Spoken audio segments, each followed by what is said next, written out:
آج کل دیکھ لیجئے رشتے ناتے کے اندر کس طریقے سے دوری پیدا ہوتی جا رہی ہے. لوگ خیال نہیں رکھتے ہیں، چاچا کا خیال نہیں رکھتے، پھوپھی کا خیال نہیں رکھتے، خالہ کا خیال نہیں رکھتے، خالو کا خیال نہیں رکھتے، پھر اسی طرح اور بھی جو رشتے دار ہیں ان کا خیال نہیں رکھتے.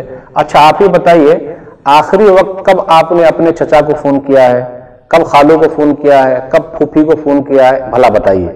رشتے داری کٹتی جا رہی ہے جبکہ دنیا ایڈوانس ہوتی جا رہی ہے.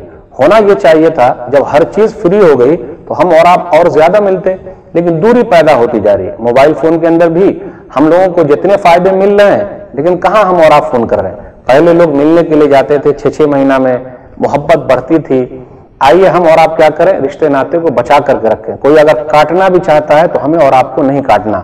حدیث کے اندر آیا، صحیح مسلم کتاب البر والصلہ کتاب نمبر 45، ابو ہریرہ رضی اللہ تعالیٰ عنہ کہتے ہیں کہ ایک آدمی نبی صلی اللہ علیہ وسلم کے پاس آیا اور کہا، میرے چند رشتے دار ہیں، ان لی قرابۃ اصلوہ ویقطعونی واحسن الیہ ویسیئون الی واحلم عنہ ویجہلون علی. میرے چند رشتے دار ہیں، میں ملتا ہوں وہ ملتے نہیں ہیں، میں صلہ رحمی کرتا ہوں وہ قطع رحمی کرتے ہیں، یعنی ملتے نہیں ہیں. میں اچھا کرتا ہوں وہ برا سلوک کرتے ہیں. پھر اسی طریقے سے میں معاف کر دیتا ہوں وہ کبھی معاف کرتے ہی نہیں، جہالت اور نادانی کا سلوک کرتے ہیں. تو نبی صلی اللہ علیہ وسلم نے فرمایا، لئن كنت كما قلت فكأنما تصفهم الملّ ولا يزال معك من الله ظهير عليهم ما دمت على ذلك.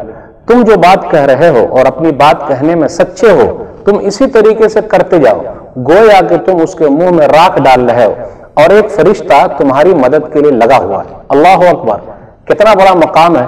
جو لوگ رشتے ناتے کو کاٹتے ہیں لیکن ہم ان کے ساتھ جڑنا چاہتے ہیں.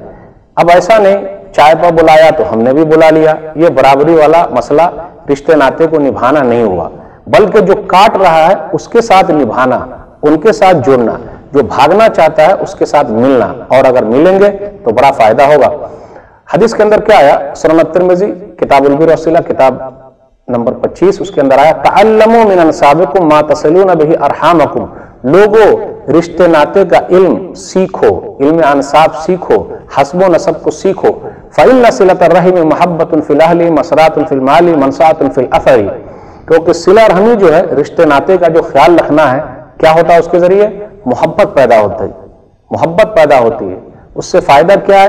مال میں زیادتی ہوتی ہے. فائدہ کیا ہے رشتے ناتے کا خیال رکھنے میں؟ کہ عمر میں زیادتی ہوتی ہے. اب غور کیجئے، ہم لوگ بولتے ہیں ارے مال کمانے میں مشغول ہیں تو وقت کیسے نکالیں؟ پیسہ کمانے کا بہترین ذریعہ ہے رشتے ناتے کا خیال رکھیں، اللہ تعالیٰ مال میں برکت دے دیں گے. عمر میں زیادتی ہو جاتی ہے، اضافہ ہو جاتا ہے. کیسے عمر میں زیادتی ہوتی ہے؟ یعنی کم وقت میں اللہ تعالیٰ زیادہ کام لے لیتا ہے، یا پھر رشتے ناتے کو بچا کر رکھنے کی برکت سے اللہ تعالیٰ اس کے عمر میں زیادتی کر دیتا ہے. اس لیے ناظرین کرام، ہمیں اور آپ کو وہ رشتہ ناتا جو کٹ چکا ہے جوڑ لینا ہے.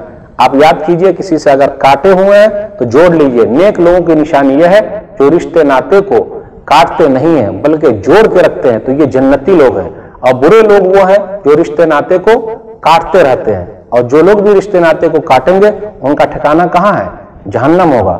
آپ غور کریں، صحیح مسلم کتاب البر والصلہ کتاب نمبر 45، لا يدخل الجنت قاطع رحم.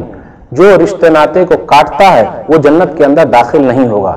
اس لیے ہم اور آپ چند دن کی زندگی کے لیے، کچھ کام کے لیے، کچھ وقت کے لیے اللہ کے واسطے رشتے ناتے کو نہ کاٹیں. اگر رشتے ناتے کٹ گئے ہیں اس کو جوڑ لیں.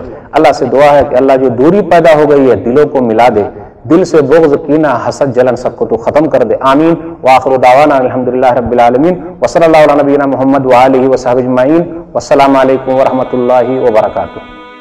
سبسکرائب کیجئے ہمارے چینل اور دبائیے بیل کا آئیکن تاکہ آپ کو ریگولر نوٹیفیکیشن اپڈیٹس مل سکے.